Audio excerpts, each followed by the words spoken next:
Dito sa Papa Dudut Stories, ikaw ay hindi nag-iisa.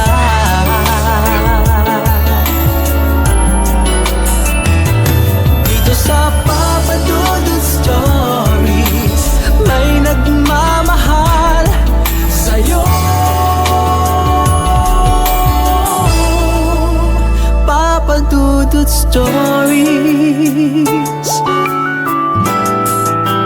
Papa Dudut Stories,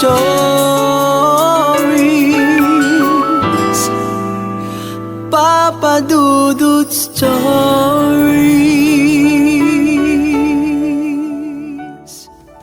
Magandang araw po sa inyong lahat mga ka-online. Ako po si Papa Dudut. Ini-invite na kayo po ay mag-subscribe, mag-like at mag-share. Ngayong araw, masarap ang pakiramdam ng pagmamahal, lalo na kung alam mo na pareho kayo ng nararamdaman ng taong mahal mo. Pero hindi lahat ng masarap ay pwedeng ipagpatuloy ha, kasi may limitations tayo na palaging kailangang sundin. Lalo na kung ang pag-uusapan ay ang ating pamilya. May iba't ibang klase kasi ng pagmamahal tayo na pwedeng maramdaman. Pagmamahal na minsan ay pwedeng magdala sa atin sa kasalanan. Dear Papa Dudut, magandang araw po sa inyo at sa lahat ng mga listeners ninyo na nakikinig ngayon. Ngayon pa lamang po ay hinihiling ko na sana po ay hindi ninyo husgahan itong kwento ko dahil may pagkasensitibo po ito. Nagmahal lamang po ako at naniwala ako na hindi ito isang kasalanan. Pakitago nyo na lamang po ako sa pangalang Nico. 26 years old, taga Cebu at nagtatrabaho sa isang talyer. Ako ang panganay sa dalawang magkapatid. Kaya bilang kuya ay naging normal na sa akin ang maging overprotective sa kapatid kong si Karen. Yun kasi ang huling binilin sa akin ng mama namin bago siya mamatay, na alagaan kong mabuti ang kapatid ko. Kung ang iba nahihirapan sa responsibilidad bilang panganay, sa akin ay hindi. Sa katunayan nga niyan ay nag-e-enjoy ako. Bakit? Dahil tulad ko, protective rin si Karen sa akin. Parang ang siya pa yata ang mas mahigpit, lalo na pagdating sa mga babaeng nililigawan ko. Kaya nga ang nangyayari parang ako tuloy ang nagiging bunso sa aming dalawa. Isa rin po ito sa mga dahilan kung bakit malapit kami sa isa't isa ng kapatid ko. Hindi lang kasi magkapatid ang turingan namin kundi mag-best friends. Mula pagkabata hanggang sa magbinata at dalaga na kami, walang nagbago sa pagiging close namin. Nakakatawa nga dahil parati kaming napagkakamala na mag-boyfriend at mag-girlfriend. Alam namin ang lahat ng nangyayari sa buhay ng bawat isa sa lahat ng oras. Kaya lang minsan hindi ba iiwasan na talagang masakit sa ulo kapag inatake ng pagiging overprotective at matapang ni Karen. College pa kami noon at may nagugustuhan akong babae, Papa Dudut.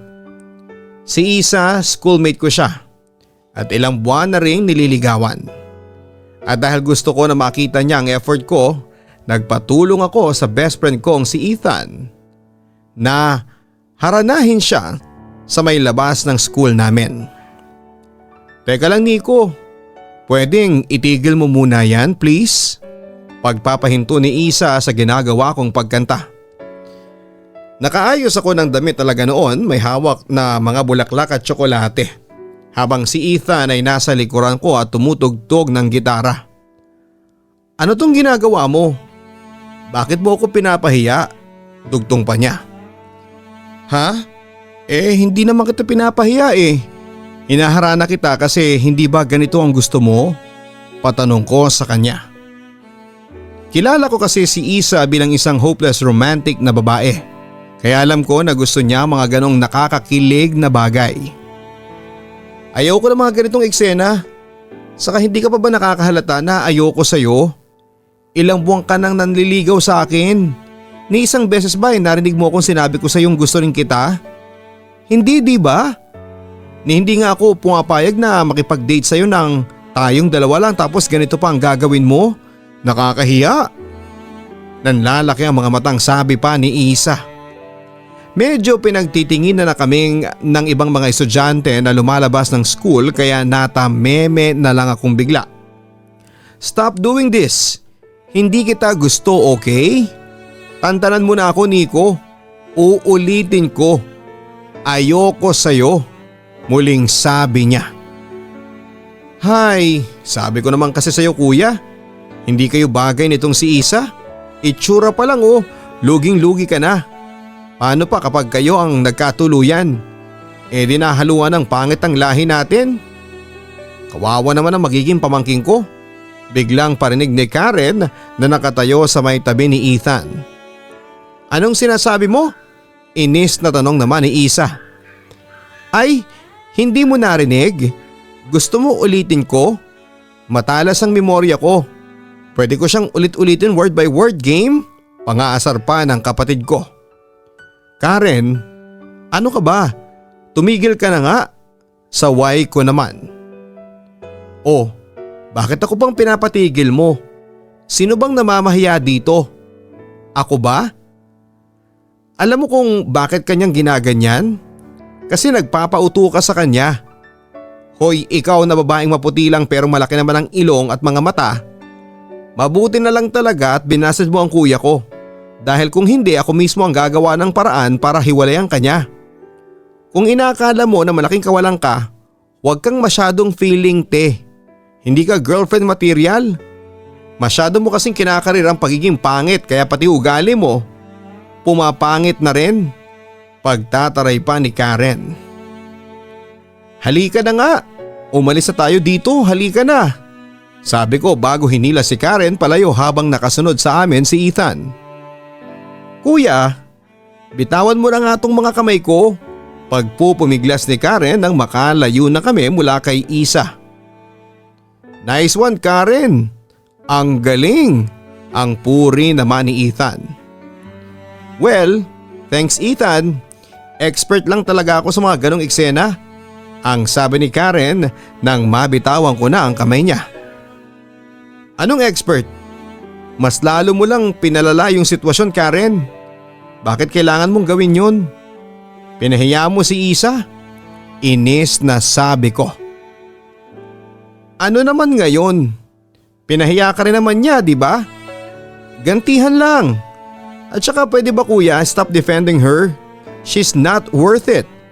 Sagot naman ang kapatid ko. Sa susunod, wag mo akong pangungunahan at mas lalong wag mo akong ipagtatanggol dahil kaya ko naman ang sarili ko. Ang utos ko pa kay Karen. Kuya naman parang hindi mo ako kilala. Hindi ko kayang gawin niyang sinasabi mo. Ikaw na rin ang nagsabi. Tayong dalawa lang ang magkapatid. Kaya sino pa ba ang magtutulungan at magtatanggol sa isa't isa kundi tayo lang? Hindi ba? Sagot naman ni Karen. Alam mo pre, hindi mo rin naman masisisi ang kapatid mo Kaya wag mo nang pagalitan. Ang galing nga niya kanina Ngayon ko lang nakitang natameme si Isa. Natatawang singit ni Ethan. Isa ka pa? Sabi mo effective yung paghaharana na gagawin mo. Pero hindi naman pala. Bahala na nga kayo dyan. Inis na sabi ko bago sila iniwang dalawa. Ganon kataray si Karen Papadudut. Lalo na kung sa umpisa pa lamang ay hindi niya talaga gusto ang babaeng nililigawan ko. Pero alam niyo nagpasalamat na rin ako na minsan isang maliit na kontrabida sa buhay ko ang kapatid ko. Aminado naman ako na kapag puso ang pinag-uusapan, may kahinaan akong taglay. Yung tipong kapag minahal ko ng sobrang isang babae, malaki ang posibilidad na maging tanga at utu-utu ako. Pero dahil nandyan si Karen ay maaga akong nagigising sa mga kahibangan ko. Pero akala niyo ba si Karen lang ang kontrabida sa love life ko? Siyempre hindi ako magpapatalo. Dahil ko pa si Papa kapag may pinapakilalang manliligaw ang kapatid ko at kulang na nga lang ay hingan ko ng NBI at police clearance ang manliligaw niya. Madalas ay yon ang pinagtatalunan naming dalawa, Papa Dudut. Kung makapag-usap daw kasi ako sa manliligaw niya, parang bibitayin ko na raw. Pero Papa Dudut, hindi ako napapagod na ipaliwanag sa kanya na ginagawa ko lamang yon para protektahan siya. At bilang isang kuya, isa yon sa mga mahahalagang responsibilidad ko sa pamilya namin. Nagulat na lamang kasi ako isang araw, Papa Dudut, na kumakatok sa bahay namin ang best friend kong si Ethan. Wala namang kaming usapan ng araw na yon kaya hindi ko inaasahan ang pagdating niya. Pero mas nagulat ako nang malaman ko na hindi pala ako ang pakay niya noon kung hindi ang kapatid kong si Karen. May lakad daw silang dalawa at hindi ko man lang alam na nagkakamabutihan na pala sila. Gusto ko pa sana silang pigilan noon pero hindi ko na nagawa pa dahil nakabihis na si Karen ng pang-alis. Kaya naman buong araw akong hindi mapakali sa kakahintay kay Karen na makauwi sa bahay namin. O kuya, anong ginagawa mo at gising ka pa? Gulat na tanong ni Karen nang pagbuksan ko siya ng pinto ng bahay namin. Hinihintay kang makauwi. Akala ko ba alas 10 kaya hatid ni Ethan? 11:45 na, di ba? Pigil ang inis na sagot ko sa kanya nang makapasok na siya sa loob. 10 pa rin naman. 10:50 hindi ba? Pamimiloso po niya sa akin. Ang pagkakaintindi ko, eksaktong alas 10 ka ihahatid dito. At saka bakit hindi siya humarap sa akin bago siya umalis? Parang nagmamadali pa siyang ihatid ka. Sabi ko nang masilip ko sila sa bintana ng bahay at makita ko na kaagad na umalis si Ethan. Gabi na kaya hindi ko siya pinapasok kuya. Hay nako, alam ko na yung tono ng boses mo. Relax ka lang pwede. Ang wika ni Karen. Paano ako magre-relax, Karen? Hindi mo man lang binanggit sa akin na nagkakamabutihan na pala kayo ni Ethan. Kaya naman pala panay ang punta niya rito sa bahay dahil pala sa'yo. Naiinis na sabi ko. Oh, napansin mo na pala bakit nagulat ka pa na nanligaw siya sa akin? Saka kuya, si Ethan naman yan. Kilala mo na siya kasi mag-best friend kayo. Pangangatwiran pa ni Karen. Yun na nga Si Ethan, kilala ko yun. Alam ko na napakababaero ng lalaking yun. Mabibilang ka lang sa mga koleksyon niya. Sagot ko naman sa kanya. Okay, relax. Nagagalit ka kaagad Anong gusto mong gawin ko? Basturin ko siya? Kalmadong tanong ni Karen. O dahil ayoko sa kanya, kaagad na sagot ko. Lahat naman ng naliligaw sa akin ayaw mo Sino bang gusto mo para sa akin? Prinsipe, hari? Sarkastikong tanong niya. Pwede ba Karen? Kahit ngayon lang. Makinig ka sa akin. Sasaktan ka lang ni Ethan. Saka Karen naman. Sa tingin mo ba tama yung ginagawa niya na hindi muna siya sa akin nagpapaalam bago manligaw sa'yo? Inis pa na tanong ko. Sabagay, pero kuya, mabait naman si Ethan Baka pwedeng bigyan mo ng chance kahit konti lang. Pakiusap pa niya. Ayoko sa kanya. Hindi pwede. Uulitin ko, hindi pwede. Sagot ko. Di ano? Ibabasad ko na ba? Tanong niya. Oo, maikling sagot ko. Okay, kibit balikat na wika naman niya. Okay? Hindi mo na ipipilit? Nagtatakang tanong ko. Hindi na, kilala mo ako kuya. Kahit ano man ang sabihin mo, maniniwala ako. Magtitiwala ako. Kaya nga hanggang ngayon wala pa rin ako nagiging boyfriend, hindi ba? Kasi halos lahat ng nanliligaw sa akin ayaw mo. Kesyo ganito, kesyo ganyan. Kaya makikinig na lang ako sa'yo. Kesa magtalo pa tayo. Pagpapaliwanag niya. Pinoprotektahan lang kita. Alam mo naman yun, hindi ba? Ang sabi ko naman. Alam ko yung kuya, kaya nga panay lang ang sunod ko O ano, kalmado ka na ba? Nagsilabasan kasi yung mga ugat mo sa leeg kanina eh. Natatawang sabi pa niya. Basta rin mo na yan si Ethan ha, para okay na ako. Ang wika ko naman. Kung ikaw na lang kaya ang magsabi sa kanya, suhestyon niya. Sige, mas mabuti pa nga, kami na lang ang mag-uusap. Lumayo ka na rin sa kanya, okay? Biling ko na kaagad namang sinang-ayunan ng kapatid ko. Papadudot kaagad kong kinausap si Ethan na tumigil na sa panliligaw kay Karen. Medyo muntik pa kaming magsuntukan dahil sinabi niya sa akin na huwag ko raw siyang pakialamanan. Bakit ko naman yon gagawin, hindi ba? Mahal ko ang kapatid ko at ayokong masaktan siya. Ayokong maranasan niya ang maloko at maiwan para sa iba. Pero papadudot maliban sa ayaw ko lang na masaktan ang kapatid ko. Meron pa akong isang rason kung bakit halos lahat ng lalaking lumalapit sa kanya, hinaharangan ko. Ayokong malayo sa akin si Karen. Ayokong magkaroon ng kahati sa oras niya.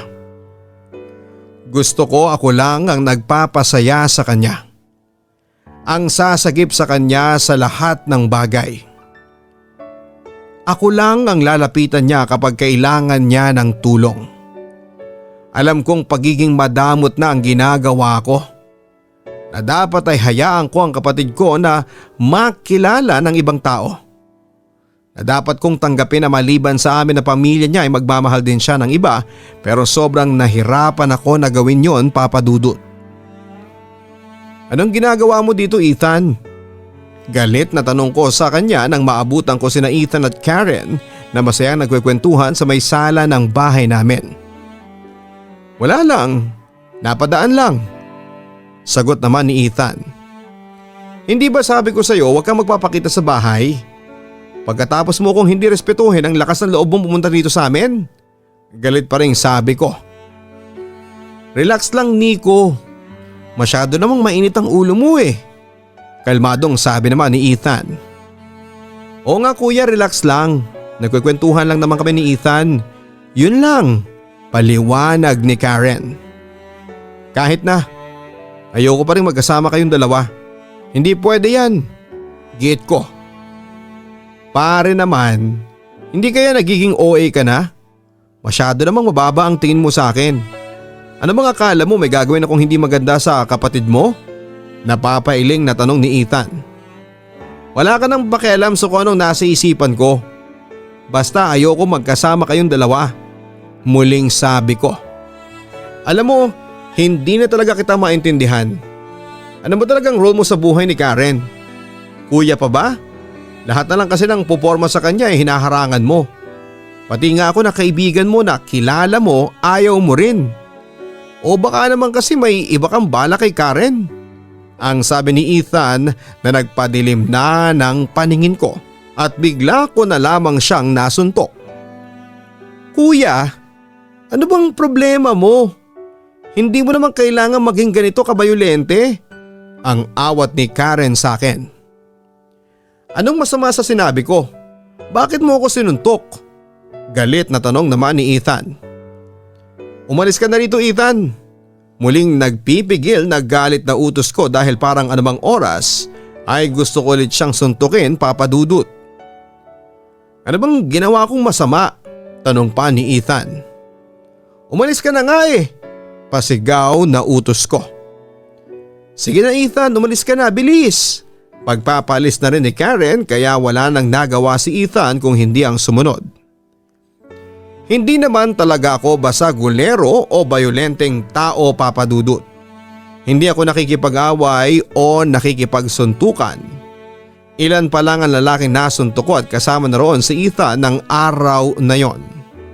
Ewan ko ba? Bigla ko na lang hindi napigilan ang matinding galit na nararamdaman ko para sa kanya dahil sa sinabi niya. Ano ba naman kuya? Kailan ka pa naging bayolente? At saka wala namang masama dun sa sinabi ni Ethan. Bakit napikon ka? Naiinis na tanong naman ni Karen. Nakakabuisit na kasi siya eh. Tanging nasagot ko na lang. Ano nga ang nakakabuisit? Alam mo, para kang babae minsan. Ang hirap mong ispelengin. Naiinis na sabi pa ni Karen. Kahit ipaliwanag ko, hindi mo rin maiintindihan dahil hindi ko na rin maintindihan ang sarili ko. Hindi ko alam kung anong nangyayari sa akin. Kung bakit ganito ang nararamdaman ko. Lumalakas na ang kabog ng dibdib ko noon dahil hindi ko na talaga maintindihan ang nararamdaman ko. Hindi pwede. Malito, maling malito. Bulong ko pa. Ang alin nga? Sabihin mo na kasi yan. Tayong dalawa lang ang nandito, bakit hindi mo pa sabihin sa akin kung ano yung totoo? Akala ko ba walang lihiman? Akala ko ba walang taguan? Ano yung ginagawa mo? Pagtatago yan, hindi ba? Pangungulit pa niya. Tinatago ko dahil hindi po pwede. Hindi ko pwedeng mahalin ang sarili kong kapatid. Halos pasigaw na sagot ko na nagpatahimik kay Karen. Isang malalim na buntong hininga ang binitawan ko bago ako muling nagsalita. Ilang beses ko itong nilabanan kasi alam kong mali. Isang malaking kasalanan to. Pero ang hirap. Hindi ko alam kung paano ko yun gagawin kung araw-araw kitang nakikita. Hindi ko mapigilan ang sarili ko na hindi magselos. Sa tuwing sinasabi mo sa akin na may bago na naliligaw sa'yo. Kapag may bago kang nagugustuhan. Iniisip ko na sana ako na lang yun. Na sana hindi ganito ang sitwasyon natin. Para malaya akong mahalin ka. Ang sabi ko. Sa wakas, umaming ka rin? Pabulong na sabi naman ni Karen. Ano? Nagtatakang tanong ko. Alam kong may ibig sabihin ang lahat ng ipinapakita mo sa akin. Yung pagiging OA mo sa pag-aalaga sa akin at kung ano paman. Nung una aaminin ko na medyo naiilang ako kasi hindi ba magkapatid tayo. Pero sa bandang huli, na-realize ko na parehas lang tayo sa isa't isa. Ikaw na lang ang hinihintay ko na makaintindi ng ginagawa mo dahil ako, matagal ko nang nararamdaman. Sagot niya. Malito ka rin Maling mali. Gate ko pa kasi alam ko sa sarili ko na mali nga ang nararamdaman namin para sa isa't isa. Mali kung ano man yung mga sinasabi namin noon. Mali lahat sa aming dalawa. Pero parehas nating mahal ang isa't isa. Oo, hindi natin matatakbuhan yung katotohanan na mali to. Na isang malaking kasalanan to. Kaya lang, hindi rin naman natin kayang takbuhan na nasa ganitong sitwasyon na tayo. Medyo naiiyak na sabi niya. Karen, please. Umiiling na wika ko. At umalis nang subukan niya akong lapitan. Naiyak na rin ako dahil gulong-gulo na ang nararamdaman ko. Sigurado ako sa nararamdaman ko pero hindi sa kung ano pa mang pwedeng mamagitan sa amin noon. Nico, sinubukan namang nating pigilan ang sarili natin. Sinubukan natin na mawala to pero hindi Kaya hindi ko rin magawang ibigay ng buong buo ang pagmamahal ko sa iba dahil matagal na tong nakalaan para sa'yo. Ang sabi ni Karen kasunod ng pagyakap niya sa akin ng mahigpit. Hindi ko na siya napigilan noon at pati ako ay napayakap na rin sa kanya. Oo, alam ko at naiintindihan ko na maling mahalin si Karen. Maling angkinin ko siya. Pero papadudod sinubukan ko naman talaga na pigilan ang nararamdaman ko para sa kanya. Maniwala man kayo o sa hindi, pinilit kong kalimutan na mahal ko siya ng higit pa sa pagiging kapatid. Siguro nagtataka kayo kung paano nangyari ang lahat ng ito. Kung ako ang tatanungin ninyo ay hindi ko rin po alam. Basta na-realize ko na lamang na ibang klase ng pagmamahal na ang nararamdaman ko para kay Karen. Pagmamahal na alam kong isang malaking kasalanan. Pero kahit ganon papadudot, sa puso't isip ko, gusto ko pa rin na ipaglaban to. Mas lalo akong nabuhayan na baka pwede yung ganitong pagmamahal nang sabihin sa akin ni Karen na mahal din niya ako. Sa isang saglit ay bigla kong nakalimutan na kapag nalaman ito ng iba, parehas magbabago ang mga buhay namin. Pagkatapos ng araw na yon ay hindi na namin sinubukan ni Karen na pigilan ang mga sarili namin na magkaroon ng isang lihim na relasyon. Naging bulag na kami sa pag-ibig. Bulag sa mga pwedeng mangyari. Naging tanga sa realidad na kahit na anong gawin namin, pinagbabawal ang ganitong klase ng pagmamahal. Naging malinaw na rin kasi sa akin lahat ng nararamdaman ko, Papa Dudut. Kung bakit ayokong makitang may kasamang lalaki si Karen. Ayokong may manliligaw siyang iba. Ayokong may nagkakagusto sa kanya. Dahil ibang klase pala ng pagmamahal ang nararamdaman ko para sa kanya noon. At dahil sa normal na sa amin ni Karen ang parating magkasama at pagiging sobrang close, naging madali na ilihim ang namamagitan sa aming dalawa. Mas naging malaya kami sa bahay dahil parati ring wala ang tatay namin. Sa ibang lugar kasi siya nagtatrabaho kaya buwanan siya kung umuwi. Kaya ang nangyayari parang naglalaro na rin kami ng bahay-bahayan. At nagtagal yon ng ilang buwan hanggang sa makatapos na kami ng pag-aaral at magkaroon ng kanya-kanyang trabaho. Masaya pa rin kami pero syempre hindi lahat ay sang-ayon sa relasyon naming dalawa. Kaya nga tinatago namin yon sa mata ng ibang tao. Kaya naging pangarap din talaga namin ni Karen na makapunta sa lugar kung saan ay magagawa namin ng malaya ang lahat ng gusto naming dalawa nang walang humuhusga sa amin.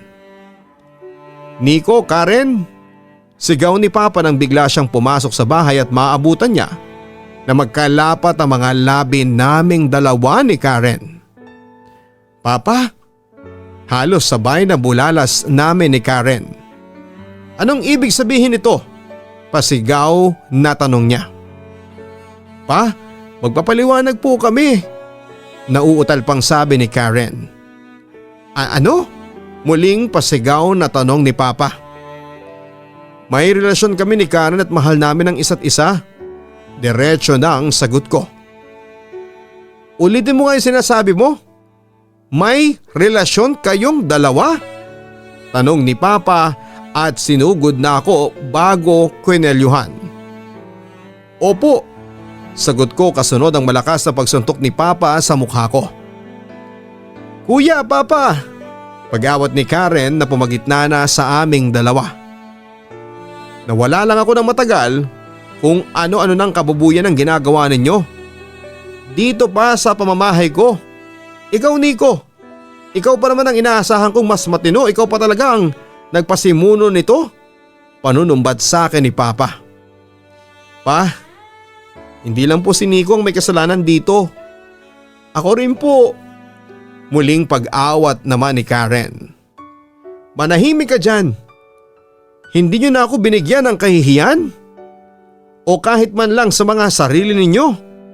Nakalimot na ba kayo? Nakakalimutan niyo na ba na magkapatid kayo? Pagpapaalala ni Papa sa amin. Pero nagmamahalan po kaming dalawa. Naiiyak na ulit na sabi ni Karen. Lecheng pagmamahal yan. Alam niyong hindi po pwede yan. Sa mata ng tao at Diyos, bawal yang ginagawa ninyo. Kaya tigilan niyo ang kalokohan na to kung ayaw ninyong ako mismo ang gumawa ng paraan para tumigil kayong dalawa. Pagbabanta pa ni Papa. Gusto pa sana akong suntukin ni Papa pero muling umawat si Karen. Paulit-ulit ko kasing sinabi sa kanya kung gaano ko kamahal ang kapatid ko. Mali na naging magkapatid kami pero walang mali sa nararamdaman namin para sa isa't isa. Hindi ko alam kung bakit ganon, Papa Dudut. Kung paano ba kami napasok sa ganong kagulong sitwasyon. Kung bakit naman kasi sa dinami-rami ng babae sa mundo, sa kapatid ko pang si Karen tinamaan ng totoong pagmamahal etong puso ko. Mas lalo kaming naging matigas ni Karen pagkatapos ng gabi na yon. Mas lalo kaming hindi natakot at mas tumakas pa ang loob naming pareho. Siguro kasi alam na nga ni Papa ang tungkol sa amin. Isa kasi yon sa kinakatakutan namin, ang malaman niya ang tungkol sa lihim at bawal naming relasyon. At sa kabila ng pagbabanta ni Papa ay nagpatuloy lamang kami ni Karen sa ginagawa namin. At ang nangyari pa, mas naging public kami sa isa't isa. Wala na rin talagang nagawa si Papa para pigilan kami at tuluyan na rin kaming hindi nagtago sa kanya. Dahil lang parati naming katwiran, malalaki na kami para malaman kung ano ang tama sa mali. At dahil doon ay halos araw-araw ay hindi nawawala ang pag-aaway sa bahay namin. Dahil sa buhay na pinili namin ni Karen, hindi na iwasan ang mga tsismisan at panghuhusga sa amin, pero parehas kaming walang pakialam sa mga sinasabi ng iba. Dahil sa pagkakataong yon, malaya naming sinasabi na walang masama sa relasyon at pagmamahala naming dalawa. Yon ang pinaniniwalaan namin. Bakit ba kasi hindi na lang ako pumunta dyan sa may entrance ng building ninyo? Tanong ko pa kay Karen na kausap ko sa cellphone. Hinihintay ko kasi siya sa tapat ng isang building katabi ng building kung saan nagtatrabaho si Karen. Nasa daan na rin naman kasi ako, saka malapit na rin ako dyan. Sagot naman niya. Sige, hihintay na lang kita rito, ang sabi niya. Okay, bye. Paalam niya bago naputol ang tawag. May ilang minuto pa akong nakatayo doon nang madaanan ako ni Ethan. Doon lang din kasi siya nagtatrabaho malapit kina Karen. O Nico, bakit hindi ka pa umuwi? Tanong ni Ethan. Hinihintay ko lang si Karen, sagot ko. Ah, si Karen, sabay pala kayong uuwi, ang sabi pa niya. Hi Nico, ayan binilisan ko na ang paglalakad para makarating ka agad dito. Nakangiting sabi ni Karen kasunod ng paghalik sa mga labi ko. So, totoo nga ang balita, pinatulan mo ang kapatid mo? Alam mo pre, kung nauubusan ka na ng babae, sabihan mo lang ako. Pwede kitang bigyan. Hindi yung ganyan na sinasawsawan mo ang kasama mo sa bahay. Nakangisi at napapailing na sabi pa ni Ethan. Anong sinabi mo? Pigil ang galit na tanong ko. Nico, wag mo siyang patulan please. Umuwi na lang tayo. Pakiusap pa ni Karen. Kaya pala ayaw mong ligawan ko si Karen kasi kursinada mo pala siya. Akala ko mali na ang ginagawa kong pambababae. Pero may sosobra pa pala sa akin doon. Grabe ka pare, pinatulan mo ang sarili mong kapatid. Ano bang pakiramdam mo? At tinitikman mo yung sarili mong… Hindi ko na pinatapos pa ang sinasabi ni Ethan at kaagad ko na siyang sinuntok. Tama na yan, ang awat pa ni Karen. Bakit? Anong mali sa mga sinabi ko? Tama naman hindi ba? Hindi pa rin nagpapaawat na sabi ni Ethan. Manahimik ka na dyan. Bago ko pa tuluyang mabasag yung mukha mo. Pagbabanta ko pa kay Ethan. Tama na Nico, ano ba? Hindi mo na dapat pag-aksihan pa ng panahon ng ganyang tao. Tara na, muling pag-awat sa akin ni Karen. Hindi pa tayo tapos Pahabol ko pang pagbabanta kay Ethan bago ako sumunod sa ginagawang paghila sa akin ni Karen. Dapat ay kakain pa kami sa isang restaurant noon pero dahil pareho nang nasira ang gabi namin ni Karen ay nag-decide na lamang kaming umuwi ng bahay. Sumakay kami ng taxi at tahimik lamang kaming dalawa. Magkahawak ang aming mga kamay pero walang naglakas loob na umimik sa amin. Pareho kaming may malalim na iniisip at alam ko na pareho na ring nahihirapan. Habang tumatagal kasi ay mas sumihirap ang sitwasyon naming dalawa. Sa loob ng bahay, sa labas at pati na rin sa mga trabaho namin. Sobrang hirap ng pinasok naming sitwasyon. Hindi ako sigurado kung pareho kami ng nasa isip ni Karen pero wala pa ring umiimik hanggang sa makarating na nga kami ng bahay. Dapat kasi hindi mo na ako pinigilan. E di sana nabugbog ko yung mayabang na yun. Hindi ko na napigil ang sabi. Bakit mo pa kasi yun pinag-aksayahan ang panahon halatang nangaasar lang naman siya. Hindi mo dapat siya pinatulan pa. Galit na sagot naman ni Karen. Masisisi mo ba ako? Ang bastos ng bibig ng hayop na yon? Kung makapagsalita parang ang dami niyang alam. Giit ko pa. Nico, simula nang pasukin natin ang ganitong sitwasyon, hindi ba dapat expected na natin ang mga ganitong eksena? Na kahit na anong paliwanag ang ibigay natin, hindi nila tayo maintindihan. Ginusto natin to, kaya ibig sabihin handa dapat tayong harapin yung mga pwedeng mangyari. At isa na to doon. Sana ganun din ang gawin mo dahil yun ang palagi kong ginagawa, ang wika naman ni Karen. Alam ko naman yun Karen at tanggap ko na mahirap talaga ang sitwasyon nating dalawa. Pero minsan kasi hindi ko alam kung bakit ang daming tanga sa mundo na hindi marunong makaintindi. Naiinis na sabi ko. Dahil mahirap naman talagang intindihan ang sitwasyon natin Nico Sagutin mo ang tanong ko. Mahal mo ba ako? Tanong ni Karen. Ano bang klaseng tanong yan? Naguguluhang pagbabalik ko ng tanong sa kanya. Mahal mo ba ako? Muling tanong niya. Oo naman, sagot ko. Yan lang naman kasi ang pinakamahalaga ngayon Yung tayong dalawa. Yung magkasama tayo ngayon. Na kahit mali, kahit mahirap, ipaintindi sa iba na masaya pa rin tayo, hindi ba? Umpisa pa lang to, marami pa tayong mararanasan. Mas mahirap, mas masakit. Kaya gusto kong maging matibay ka. At panghawakan mo yung mga pangako natin sa isa't isa. Na ano man ang mangyari, tayong dalawa pa rin hanggang sa huli. Muling sabi niya. Papa Dudut, sobrang mahal ko po si Karen at kaya kong gawin ang kahit na ano para sa kanya. Pero may mga pagkakataon noon na napapaisip ako. Tama pa kaya ang ginagawa namin? Worth it pa bang lahat ng sakripisyo namin? Sa bandang huli ba ay magiging masaya pa rin kami? Paano kung tama sila at mali kami? Pero sa kabila ng mga tanong sa isipan ko ay pinili ko pa rin sundin ang puso ko. Na kahit na anong mangyari, ipaglalaban namin ang nararamdaman namin para sa isa't isa. Habang tumatagal ay mas lalong nagiging magulo ang sitwasyon naming dalawa.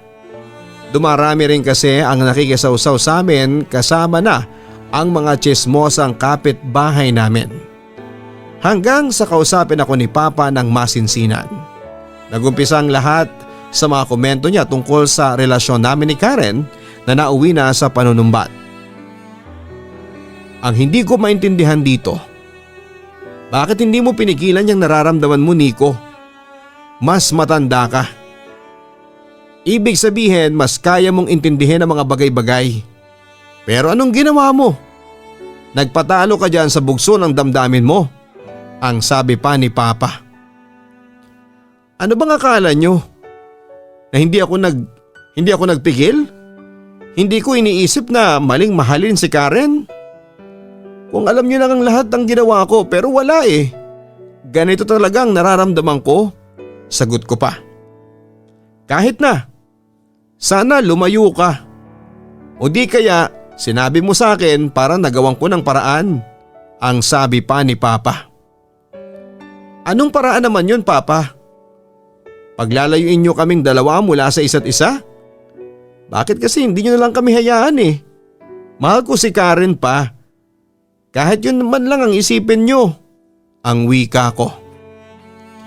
O sige, hahayaan ko kayo ngayon. Dahil hindi rin naman magtatagal yan Nasabi na lang ni Papa bago uminom ng alak mula sa hawak niyang bote. Ano pong ibig sabihin nyo? Nagtatakang tanong ko. Nakausap ko ang tita Cherry mo. May opening sa pinagtatrabahuhan niya sa Japan. At sinabi niya na kaya niyang ipasok ka doon. Kaya ipasa mo na sa kanya ang lahat ng mga requirements na kailangan niya. Bukas ka raw niya tatawagan para magkausap kayo. Ang sagot naman ni Papa. Ano po? Ayoko. Hindi ako pupunta ng ibang bansa. At saka para saan pa? May trabaho ako dito. Hindi ko kailangan yun. Kaagad natanggi ko. Isipin mo na lang na mas makakaipong ka doon para sa kinabukasan mo. Maganda na rin yung malayo na kayo sa isa't isa ni Karen. At habang nandun ka, hindi kayo pwede mag-usap na dalawa. Bantay sarado ko si Karen hanggang sa makalimutan nyo na ang isa't isa. Sagot pa ni Papa. Hindi mo pwedeng gawin yan.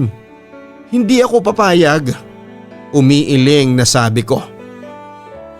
Ano bang gusto mong gawin ko? Konsentihin yung ginagawa ninyo? Intindihin nyo naman sana ako. Pamilya naman natin ang isipin ninyo. Nico, malalagay sa kahihiyan ng pamilya natin nang dahil sa letseng pagmamahal mo kay Karen. Nawala na ba talagang respeto at pagmamahal mo sa amin ng mama mo? Mahiya naman kayong dalawa. Giit naman ni Papa. Pa, uulitin ko. Mahal ko si Karen. Kung dati, takot akong malaman ang lahat ng mga tao ang totoong nararamdaman ko, ngayon hindi na. Magiging totoo na ako sa sarili ko. Dahil sa paningin ko, wala kaming ginagawang masama. Naiiyak nang sabi ko sa kanya. Hindi ko ba talaga kayang ituwid niyang pag-iisip mo? Galit na tanong ni Papa. Hindi. Wala na kayong magagawa. Huwag niyong ipilit ang isang bagay na hindi namin gusto. Kaya uulitin ko, hindi ako pupunta sa ibang bansa. At mas lalong hindi ko lalayuan si Karen. Ilalaban namin to hanggang sa huli. Wala na kaming pakialam kung sino ang masasaktan. Dahil oras na para kami naman ang maging masaya. Huling sagot ko. Papadudot pagkatapos po ng pagtatalo namin yon ni Papa. Kaagad kaming nagtana ni Karen at nagpakalayo-layo. Iniwan namin lahat ng meron kami at lumipat sa lugar kung saan ay walang nakakakilala sa amin. Walang manghuhusga at walang kokontra. Nung una naging sobrang saya kami ni Karen. Naging malaya, sa wakas kasi ay nakuha na rin namin ang buhay na pareho naming pinapangarap. Pero sumulat ako sa inyo, hindi dahil para sabihin na napagtagumpayan namin ang ganitong komplikadong sitwasyon o tanungin kung tama pa ba kami. Papadudot kahit kailan na hindi nagbago ang pagmamahal ko para kay Karen. Pero sa bawat araw na dumadaan, pakiramdam ko ay hindi ako makahinga ng maluwag. Pakiramdam ko ay hindi kami tuluyang malaya. Hindi ko maintindihan kung ano ang nangyayari sa akin, kaya sana sa pagsulat ko sa programa ninyo ay matulungan po ninyo akong makapag-isip ng maayos. Sundin ang tamang desisyon. Dahil alam ko na hindi pwedeng masaya ka lang. Minsan dapat tama rin ang ginagawa mo. Umaasa po ako sa mga advice na manggagaling sa inyong mga tagapakinig. Hanggang dito na lamang at maraming salamat. Lubos na gumagalang, Nico. Maraming salamat Nico sa pagtitiwala mo dito sa aking channel sa pagbabahagi mo ng iyong kwento. Talaga namang bawat parte ng sulat mo ay kaabang-abang ang mga kaganapan. Dahil hindi biro itong pinagdaanan ninyo ng kapatid at partner mong si Karen. Hindi kasi talaga madali ang pumasok sa isang pinagbabawal na relasyon. Sa ganong klase ng sitwasyon ay mahihirapan kayo na magkaroon ng tahimik na buhay. Alam ko na pwedeng masaya ka ngayon sa kung ano man ang meron sa inyong dalawa ni Karen. Pero the fact na wala ka ng peace of mind sa bawat araw na kasama mo siya, alam mo rin talaga na may malaking mali sa ginawa ninyo. Kapag ganyan na ang ramdam ninyo na may iba nang naaapektuhan sa ginagawa ninyo, yung masaya nga kayo pero umiiyak at nasasaktan dahil sa inyo, ang tatay ninyo, mukhang mahihirapan talaga kayo na maging totoong masaya. Hindi masama ang umibig.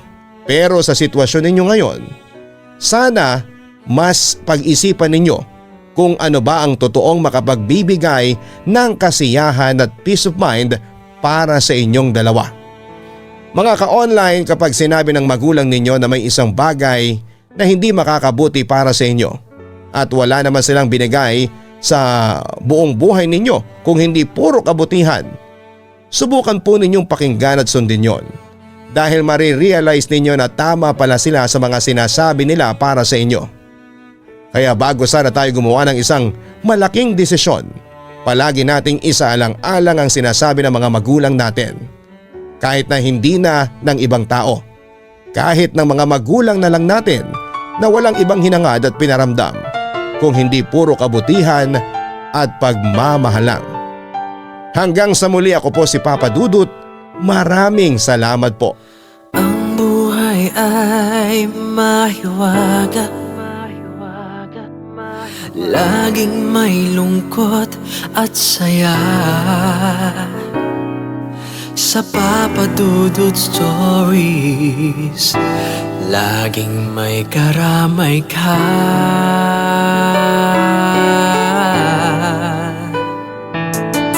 Mga problemang kaibigan, dito ay pakikinggan ka. Sa Papa Dudut Stories, kami ay iyong kasama. Dito sa Papa Dudut Stories, ikaw ay hindi nag-iisa.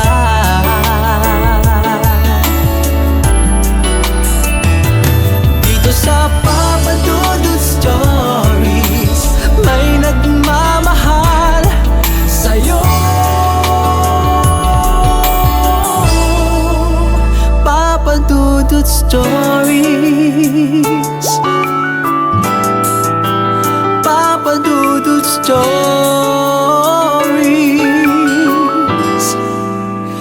Papa Dudut Stories.